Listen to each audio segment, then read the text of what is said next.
avant l'attaque. Qu'est-ce que tu peux nous en dire? Au QG de Jamping, il y avait une bonne ambiance. C'est vrai qu'elle était un peu tendue parce que quelques heures auparavant, il y avait eu la marche pour aller vers la démocratie, là où se trouvait la CENAP, et contester de manière pacifique contester les résultats annoncés par la CENAP. Donc il y a eu une première vague de personnes, des pères de famille, des mères de famille, des jeunes qui, au son du chant national gabonais, sont partis pour dire non, ces résultats ne sont pas les résultats, n'est pas le résultat véridique, qu'il y a eu fraude.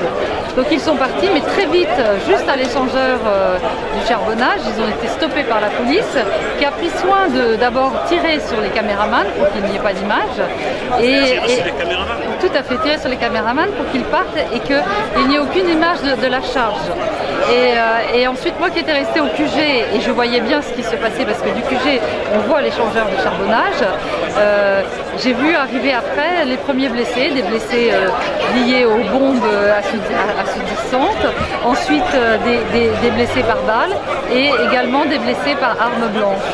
Ça paraît anodin, mais Ali a toujours un double discours. À la fois, il dit lui, je ne vois pas de marche pacifique, et d'un autre côté, sur la télévision nationale, des messages de la police passent disant que toute personne qui participe à une manifestation, même de manière pacifique, avec l'intention de participer d'une manière pacifique, si dans cette manifestation il est démontré qu'il y a des armes blanches, tout participant risque entre 1 an et 3 ans de prison. Je ne crois pas que c'est vraiment une démocratie. Alors là, tu étais au QG de Jamping. Tu m'as dit que tu dis être sorti de ce QG quelques heures seulement avant les attaques. Qu'est-ce que tu sais de ces attaques? Alors ce qu'il y a, c'est que donc moi je suis sortie, heureusement je n'étais pas présente au moment des lieux, parce que suite à la libération des principaux leaders qui sont restés 48 heures au sein même du QG dans la cour, je suis revenue le 3e jour, et là j'ai eu non seulement les premiers témoignages, mais en plus j'ai pu constater sur place dans quel état était ce QG-là. Tout d'abord, il est clair qu'il y a eu une première extérieure pour tout ce qui concernait les gens qui étaient autour du QG. Il y a eu énormément de tirs qui ont été faits. On voit tous les impacts de balles. En revanche, on voit bien les impacts de balles, mais on ne voit pas les douilles. C'est-à-dire qu'une fois qu'il y a eu l'attaque... Alors tu disais que le QG était criblé de balles le 3e jour quand tu y es retourné. Voilà, mais en revanche, toutes les balles ont été systématiquement ramassées. Tout ce qui a servi à l'attaque du QG et qui était au sol a été systématiquement ramassé. Bon, il y a quand même quelques douilles et quelques éléments qui sont restés sur place qui leur ont échappé, mais systématiquement tout a été ramassé. Ensuite, une fois qu'ils se sont occupés de l'extérieur, ils sont rentrés à l'intérieur, étage par étage, en défonçant les portes à coups de hache. Tous les blessés qui s'étaient réfugiés au premier étage ont été embarqués. Aujourd'hui, sont des personnes disparues. Même au sein même du QG, malheureusement, il y a une personne aussi qui a décédé. On connaît ces images, on les a vues. Une personne s'est totalement vidée de son sang. Ensuite, ils sont montés au 2e étage, 3e étage, 4e étage, où se trouvait la télévision Live Africa TV. Ils ont pris tout le matériel de Live Africa TV, ça veut dire aussi toutes les images de Live Africa TV. Ça peut être un élément inquiétant, car on sait qu'ils vont regarder ces images-là. Ils vont identifier les personnes qui ont osé parler devant les caméras. Ces personnes-là, aujourd'hui, sont aussi en danger pour moi. Et ensuite, ils sont arrivés au 5e étage où il y avait les leaders. Quand l'ensemble des étages ont été j'allais dire, entre guillemets, checkés, cette équipe-là est partie, et c'est une autre équipe, la gendarmerie, qui est arrivée et qui a, à ce moment-là, fait sortir les gens. Et ces personnes ont été emmenées dans des commissariats, dans différents commissariats, et ont été enfermés dans des conditions dégradantes, dans des pièces.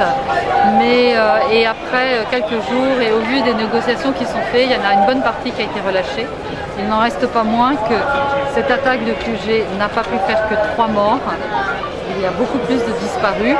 Et on voit bien que, et c'est pour ça que je témoigne aujourd'hui, il y a une distorsion entre ce qui s'est passé et ce que l'on peut entendre au niveau international et au niveau des médias à l'international.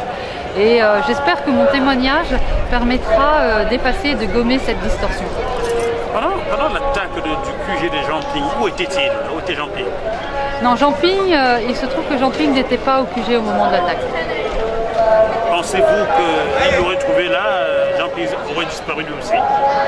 Je ne sais pas, mais en tout cas, au moment de l'attaque, il y avait une personne, Bertrand Zibi, et cette personne est disparue aujourd'hui, et on peut dire que c'est une disparition inquiétante. Toi personnellement, tu as dû te réfugier au consulat de France. On peut dire que tu étais exfiltré du Gabon. Alors ce qu'il y a, j'ai dû me réfugier au consulat de France parce qu'il y avait des éléments inquiétants. Tout d'abord, à mon hôtel, des hommes cagoulés sont venus et m'ont demandé. Il se trouvait que, heureusement pour moi, j'étais partie. Donc je n'ai jamais remis les pieds dans cet hôtel. J'ai été après dans un autre endroit et au bout de 24 heures, on m'a fait comprendre que je n'étais pas en sécurité dans l'endroit où j'étais. Et donc je suis partie de cet endroit pour aller demander assistance au consulat de France. Le consulat de France a pris très au sérieux tout ce que j'ai dit et étant citoyenne française, ils ont fait tout le nécessaire pour que je sois en sécurité. Et tu es ressorti sans tes bandes, hein? Tu es ressorti sans rien? Tout, ce qu'il y a, c'est que la chose qui est importante, c'est que et moi-même et tout ce qui peut corroborer mon témoignage puisse être en sécurité. Toutes les dispositions ont été prises pour que tout soit en sécurité. On pourrait donc avoir des images authentiques de tout ce que tu as vu? Donc les images sont là et les images sont en sécurité. Si c'était recommencé, est-ce que tu retournerais au Gabon pour couvrir cet événement aussi? Sans aucune hésitation, je recommencerai à recouvrir cet événement. Merci beaucoup Sylvie. De rien.